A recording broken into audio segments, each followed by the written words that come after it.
You are listening to the Dark Fantastic Podcast. Welcome to this new episode of the Dark Fantastic Podcast, Pocket Edition, which is a shorter episode, but which still has all the things that you love about the podcast. In this episode, I'm gonna talk about Hitchcock, funky music, and a lot more right after this. Death is a man in black, and he has gone insane, slaughtering the innocent. Only X, an amnesiac who wakes up to find his wife dead beside him, can stop him. Now, X, along with a band of heroes hunting the man in black, have to embark on a terrifying journey through the cursed town of Crofton, and into a haunted house filled with secrets, to find the only thing that can stop death. From A. Cale, the #1 best-selling author of Bad Dreams. COFFIN X, a terrifying novel of dark fantasy and horror. Now available on Amazon.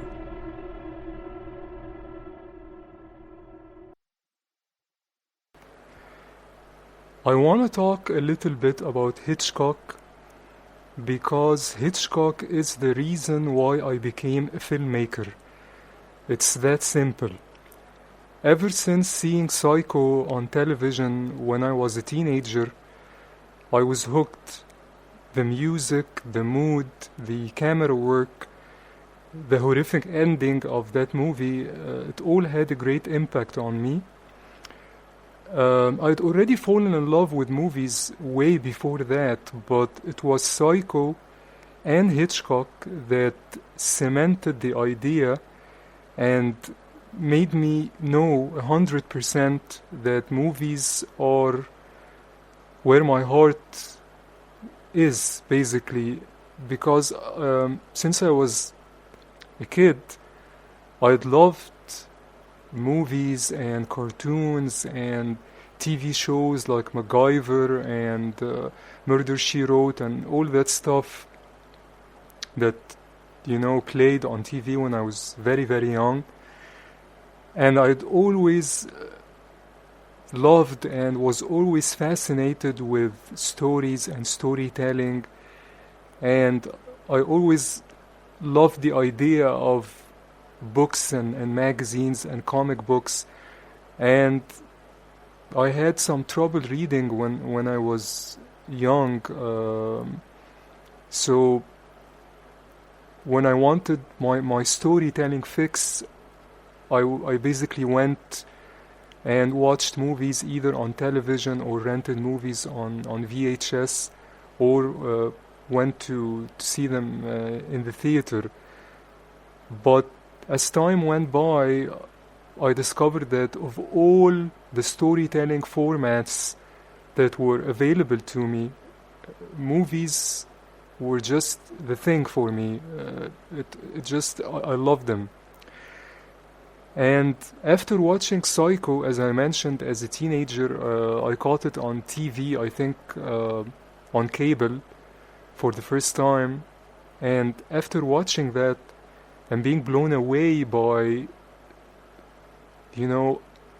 how stylish and how loud I think Hitchcock's style is, it's very high impact. And I think that's why it appeals to, budding filmmakers, because his stuff is so powerful and he's such a showy filmmaker. Although he's very elegant, but his stuff just jumps at you in a way that's sometimes,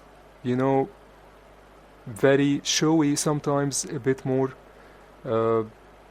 understated. But Hitchcock is Hitchcock, and his style is just, incomparable, and you just know after watching maybe a maximum of 10 minutes of any Hitchcock movie that this is Hitchcock, at work.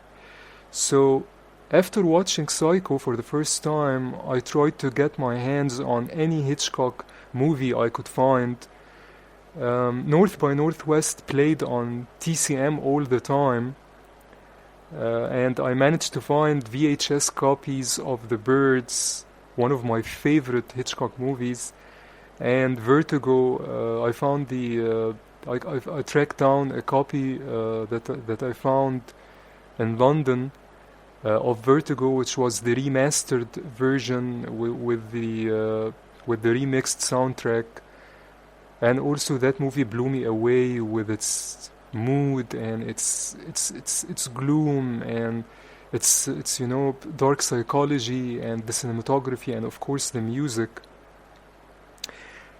But it was around 10 years later that I found a couple of DVD megapacks, that these, cheap boxes that like has 20 movies, most of them public domain, if not all of them, on DVD. And I managed to track down a copy of a couple of these, megapacks. I ordered them online, and one of these megapacks had many of Hitchcock's earlier films made in England, like Sabotage, The Lodger, and Blackmail.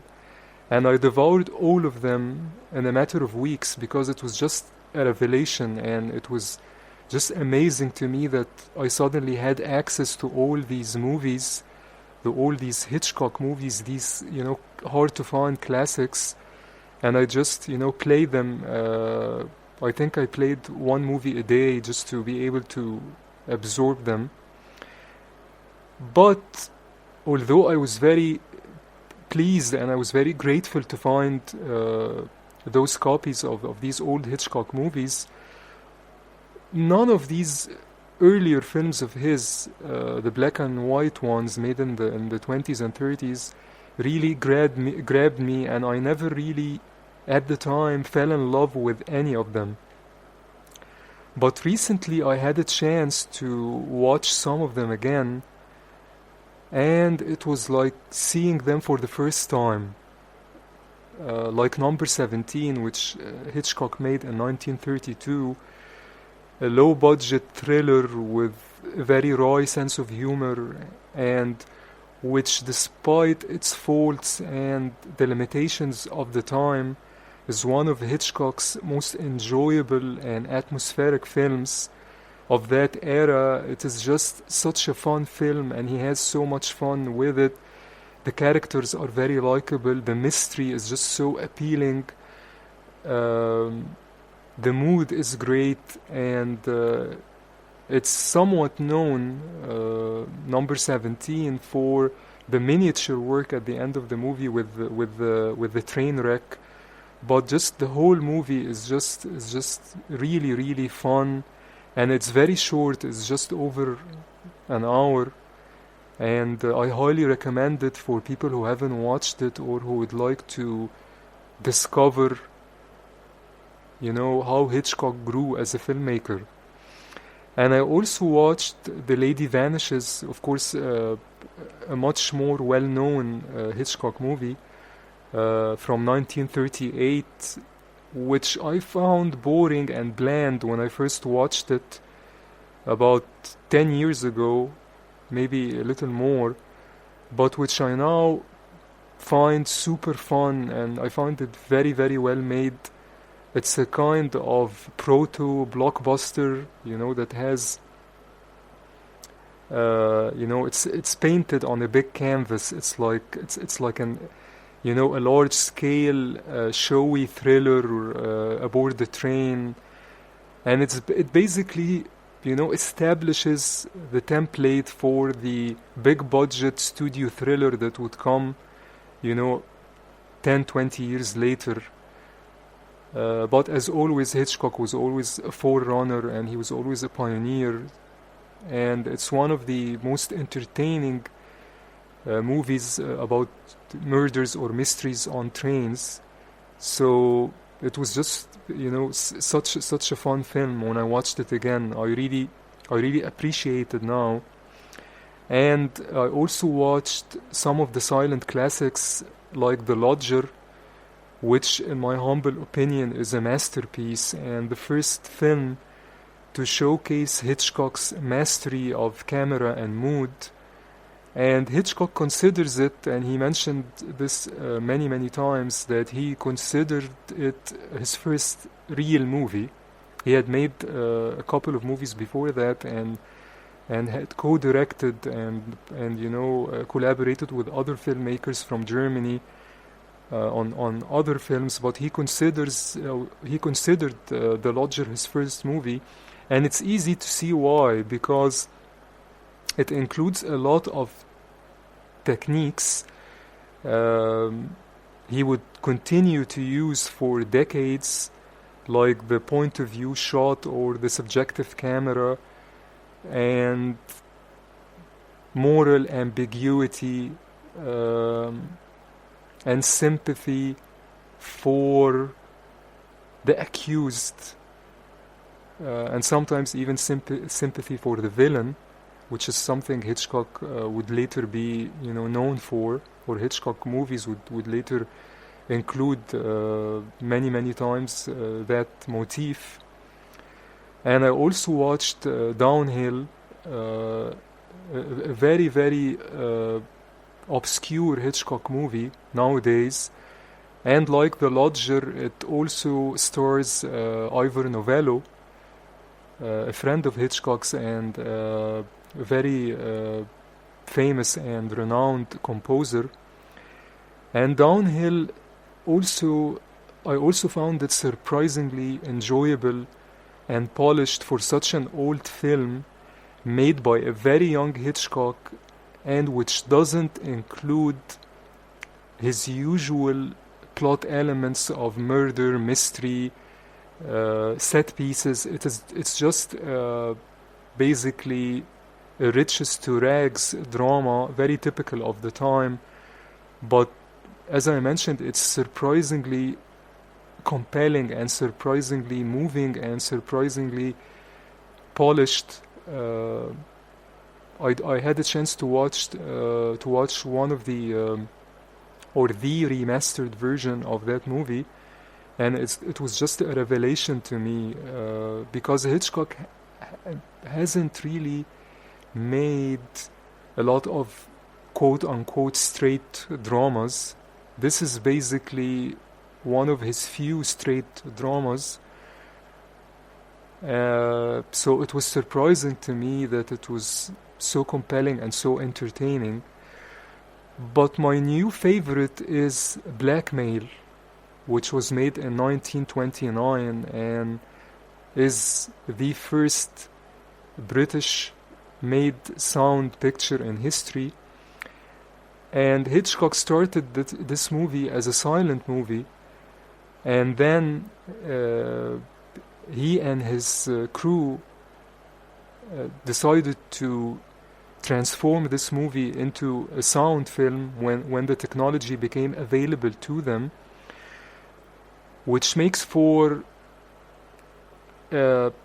sort of a bumpy ride technically, because of course most of the film, or a huge part of the film was shot as a silent movie, so there are tricks that Hitchcock uses, of course, that someone who knows about filmmaking, and I think most of today's audiences will discover basically and will see the seams, where the silent parts and the talky parts come together. And he uses a lot of tricks to to transform or remake the scenes without reshooting them. And that makes for a fascinating watch on another level. But on an entertainment level, the movie is such a compelling one, and it's a very enjoyable thriller, a very tense and dark story.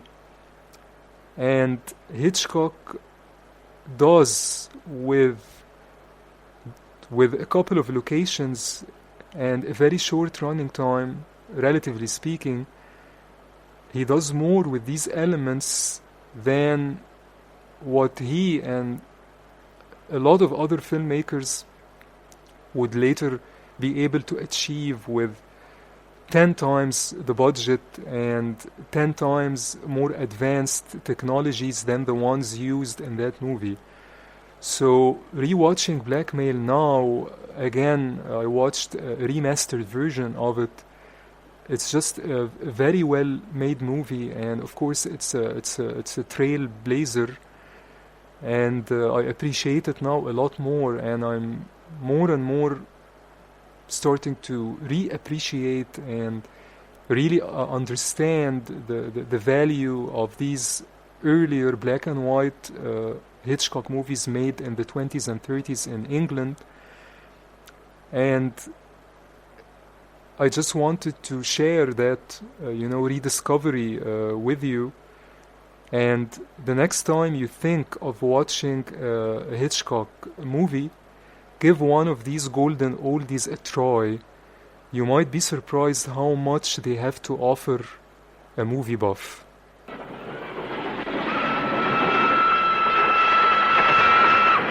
English lady, where is she? There has been no English lady here. What? There has been no English lady here. But it's ridiculous. She took me to the dining car and came back here with me. You went and came back alone.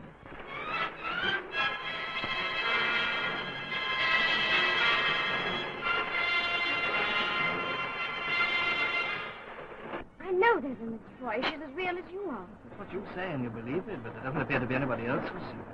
I saw her, I think. That isn't Miss Roy. Stop the train! Listen, everybody, there's a woman on this train, Miss Roy. Some of you must have seen her. They're hiding her somewhere. Do you hear? Why don't you do something before it's too late? Please. I know you think I'm crazy, but I'm not. I'm not. For heaven's sake, stop this train! No, come. Leave me alone! Leave me alone!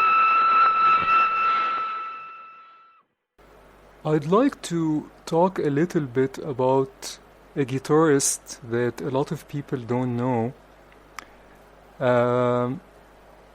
Let me backtrack a little bit.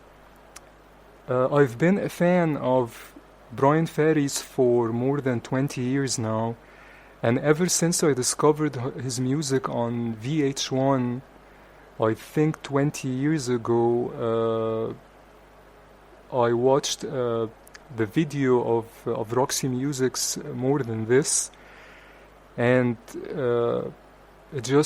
I'd never, heard anything like that song and that kind of music. So I fell in love with his music, starting with that song. And I spoke about Bryan Ferry's music before on episode 5 of season 1 of the Dark Fantastic podcast, and you can check out that episode. I always find Bryan Ferry's music to be moody, polished, and sometimes even sublime. And one of my favorite albums of his is Taxi from 1993. Which is an album of covers of American songs, most of them soul classics like I Put a Spell on You and Will You Love Me Tomorrow. And Ferry's arrangements and vocals are the main reasons behind that album's magical and lush atmosphere. But one of the secret ingredients to the Bryan Ferry sound of that period is the guitar work of the late great David Williams, one of the best funk and rhythm guitarists in the history of rock music. He was a prolific and much sought after session musician, playing for Michael Jackson, Madonna, Bryan Ferry, as I mentioned, and many others. And he has put out, I think, a couple of albums of his own music. And his work with Ferry is especially good, providing Ferry's music with a muscular, groovy bass, and that's bass B-A-S-E, not bass B-A-S-S. And that bass that he provides for Ferry's music is just unforgettable and technically very, very impressive. And I want to play a clip of Williams on MTV's Most Wanted. I think this clip is from 1993. I'm not sure, but it was during Williams' stint on Michael Jackson's Dangerous tour. So I think it's 1993. And it was also the time when that show, MTV's Most Wanted, which is a great show, and a lot of it is available now on YouTube. That show also at that time was at the height of its popularity. And I want to play a clip of Williams, who was featured as a guest on that show, talking about his work. To MTV's Most Wanted, friend of the stars, we have David Williams, who's on the road with Michael, and who's been with Michael Jackson for some 12 years. Yeah. How have you seen the guy change, David? I haven't really seen a change. Haven't you? Not personality-wise, not at all, no. How did you first get into it? Did you have your own band or something? You know, well, I did. I had a record out called Don't Hold Back. He heard the record on the radio and said, I want that guitar sound. And he called me and said, David, would you come and audition for my new album, which was Off the Wall?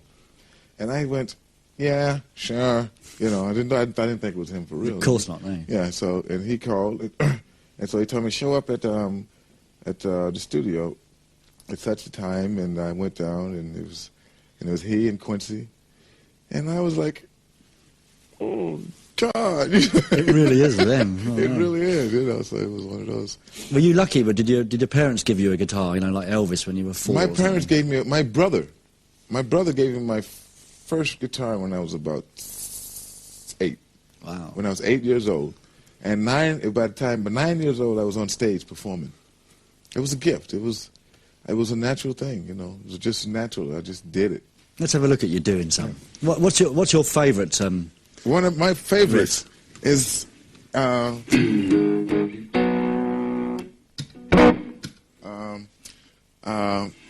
first thing I did. This is the first song I did. If I can play it now, it's the first song I did in the studio with Michael for my audition. For the audition, and it was "Rock With You."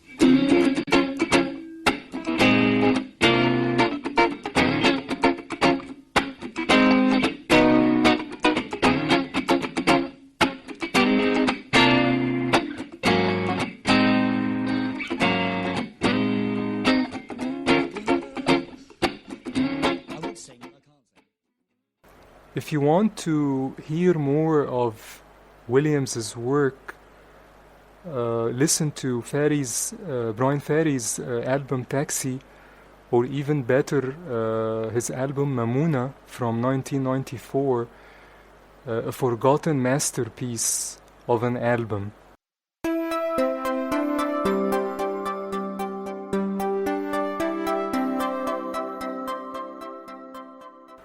I'd like to end this episode with a clip from a live performance of Bryan Ferry's version of I Put a Spell on You.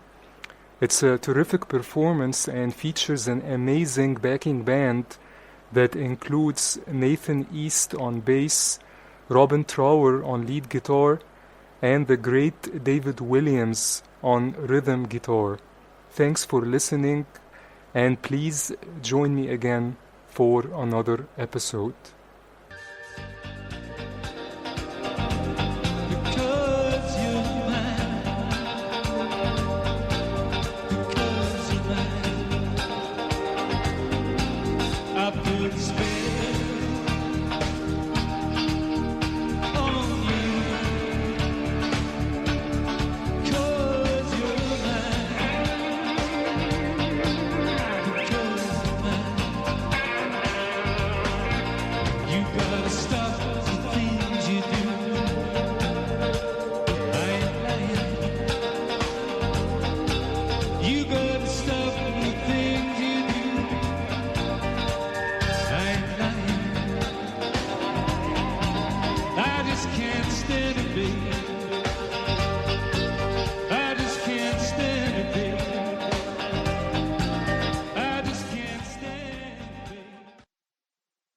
You've been listening to the Dark Fantastic Podcast.